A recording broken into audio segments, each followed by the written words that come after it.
Hey, hey, hey, hey, hey, hey! Je suis trop contente de te retrouver aujourd'hui avec une nouvelle vidéo. Je te partage mes produits terminés, ceux que j'ai aimés, ceux que j'ai moins aimés. Cette vidéo, en vrai, ça me permet de finir mes produits. C'est quelque chose que je prenais pas le temps de faire avant. En général, je rachetais avant même d'avoir fini mon produit. Ce qui n'est pas forcément toujours très écologique, donc j'avais envie un peu de me challenger à finir des produits, donc j'en ai quand même pas mal à te montrer, et comme ça me permet de te donner mon avis aussi sur ces produits. Sinon, si ce genre de vidéo t'intéresse, tu peux t'abonner à cette chaîne, c'est gratuit pour toi et moi ça m'aide. Donc j'ai trié cette vidéo par catégorie, j'ai fait soins, hygiène, maquillage beauté on va dire. Donc on commence avec la partie... Attends, j'ai dit quoi en premier ?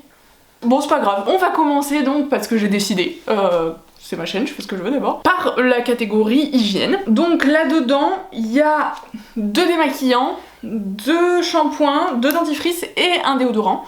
Donc comme ça, tu as un petit panel de tout ce que je consomme. J'aime bien tester de nouvelles choses, donc si jamais tu as des recommandations à me faire par rapport à ces produits, ou d'autres alternatives qui sont peut-être mieux, n'hésite pas à m'en faire part en commentaire, comme ça au moins je pourrais tester, parce que j'adore tester des choses. Démaquillant fini en premier. C'est de la marque Derbaclear, ça dit Remove the Makeup and Impurities plus Brightens. On va le faire en français, hein. Démaquille et nettoie plus illumine, purifie grâce à l'eau hydrogénée, s'il vous plaît. J'ai pas vu de réelle différence, en effet ça démaquille, mais ça retire pas spécialement les impuretés. Franchement, ni plus ni moins, un autre démaquillant de l'huile de coco, ça fait tout aussi bien l'affaire. En vrai, je le rachèterai pas, le packaging est même pas super intéressant, donc pour moi c'est...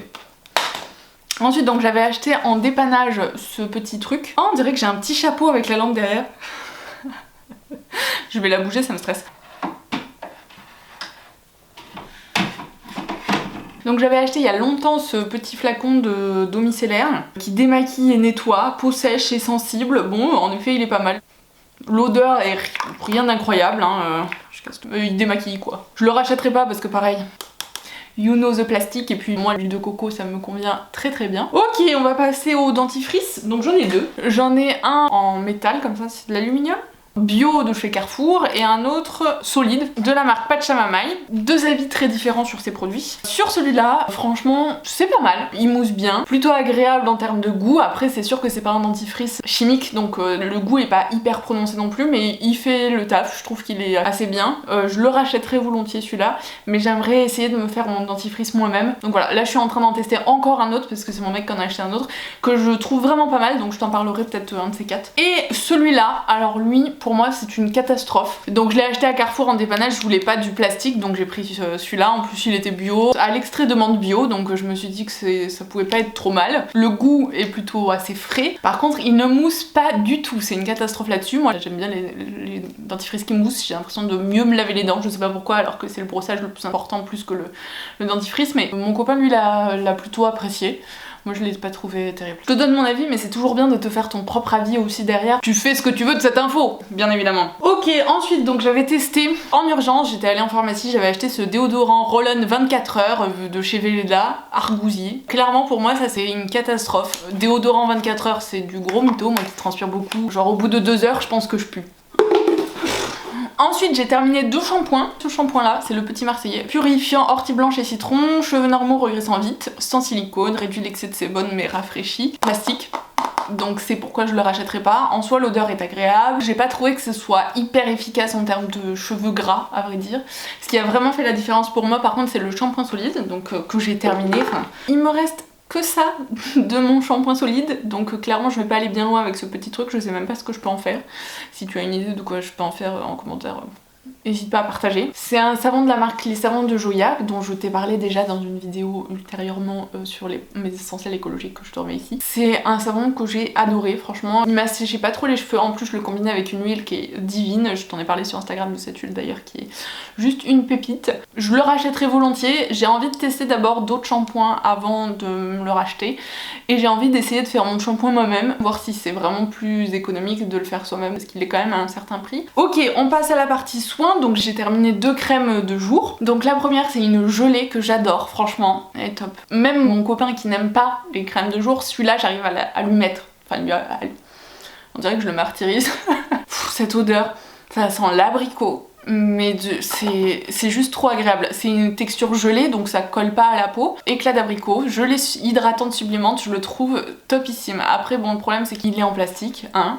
Je sais pas en termes de compo, s'il est pas terrible en termes de compo, je le rachèterai peut-être pas, mais je l'ai racheté déjà 2 fois. Franchement, à chaque fois je vais au bout du pot tellement je l'adore ce truc. Je l'aime trop. Et comme il y avait pénurie de ces crèmes là pendant le confinement, je me suis tournée vers cette crème là de chez Diadermine, pH 7, hydratant, matifiant, soin de jour, peau normale à mixte, hydrate et matifie la peau. Je trouve qu'en termes d'odeur elle est plutôt agréable, elle est pas trop, enfin l'odeur est pas trop forte. Je trouve qu'elle est plutôt fraîche et elle colle pas trop la peau, elle s'étale plutôt bien. Franchement je suis plutôt contente de ce produit. Je conseille, même si le plastique, encore une fois c'est pas terrible, je suis même pas sûre que ce soit... Ouais, c'est même pas recyclable quoi. Je ne me retournerai plus vers cette crème, même si elle est efficace comme une crème quoi. Ah, en termes de soins, j'ai oublié 2 produits. Donc là, c'est un masque. En fait, c'est un masque gommage. Attends, j'ai un truc qui me gratte.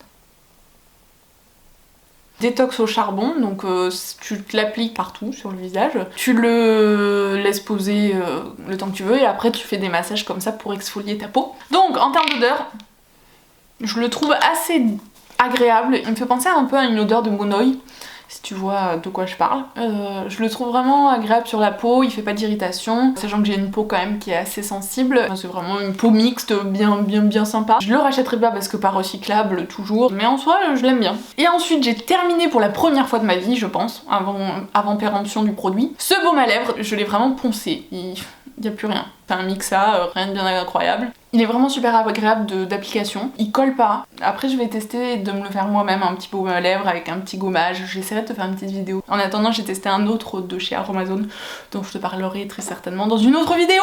On passe à la partie beauté. Je suis sur la fin de mon parfum, il fallait que je t'en parle absolument parce que ce parfum c'est juste une tuerie.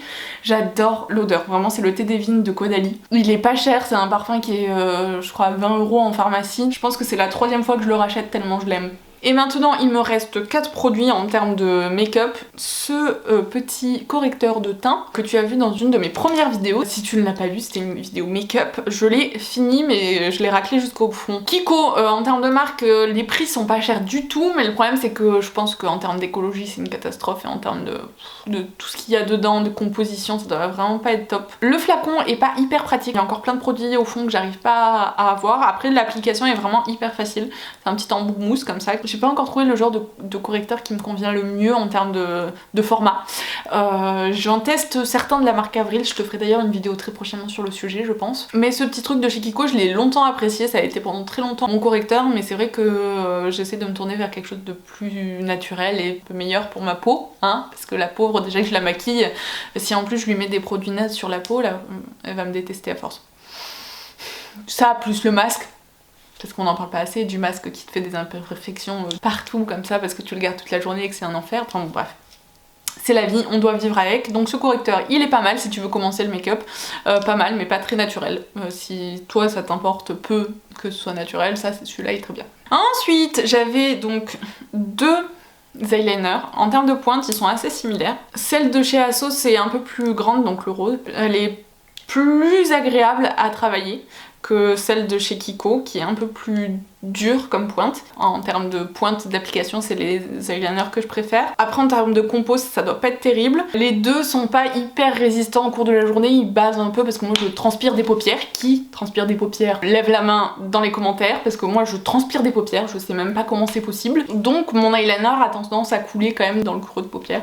Donc c'est vraiment pas top l'un comme l'autre. Donc à choisir, je préfère plutôt celui d'Asos pour la précision de la pointe. Celui-là est quand même agréable en termes de durée de vie, celui-là est un petit peu mieux que celui-là. C'est des bons produits mais pas très naturels. Et enfin j'ai terminé ce petit format de chez NARS, je l'ai utilisé pendant très longtemps, je le trouve très bien. Je trouve que les petits formats, je trouve ça tellement mieux parce qu'au final j'ai tendance à jeter mon mascara alors qu'il en reste encore dedans parce que la date de péremption est passée. Mais bon, celui-là il est bien, il fait des beaux cils, non il est top. Voilà pour mes produits terminés, j'ai bien aimé papoter avec toi sur ces produits. Si tu as des produits à me recommander plus naturels, je prends volontiers. J'espère que cette vidéo t'a plu, si ça t'a plu tu peux me laisser un petit pouce content, que ça t'aura aidé à faire tes choix dans tes produits peut-être, hein, qui sait. Voilà, et bah écoute, je te fais des bisous.